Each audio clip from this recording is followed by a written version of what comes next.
প্যাৰেলেল অসমীয়াত প্যাৰেলেল এই শব্দটোৰ অৰ্থ হ'ব সমান্তৰাল অৰ্থাৎ দুটা ৰেখাৰ ক্ষেত্ৰত ব্যৱহাৰ হ'লে যিকোনো দৈৰ্ঘ্যতে ৰেখা দুডালৰ মাজত দূৰত্ব সমান বা একে দূৰত্বক বুজাব লগতে ইয়াৰ অৰ্থ হ'ব পাৰে বেলেগ পৰিস্থিতি স্থান বা সময়ত আন এজনৰ সৈতে মিল থকা ব্যক্তি বস্তু বা পৰিস্থিতি অহা দুটা বাক্যৰ সহায়ত আৰু বেছি ভালকৈ বুজি লওঁ The two lines on the paper are parallel. They never intersect. কাগজখনৰ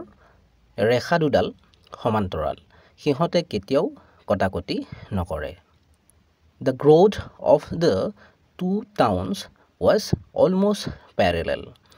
চহৰ দুখনৰ উন্নতি বা বিকাশ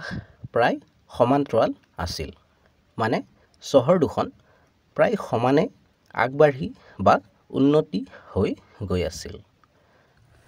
চেনেলটো সাবস্ক্ৰাইব কৰি ল'বা কাৰণ এনে ধৰণৰ ভিডিঅ'বোৰ ইয়াতে পাই থাকিবা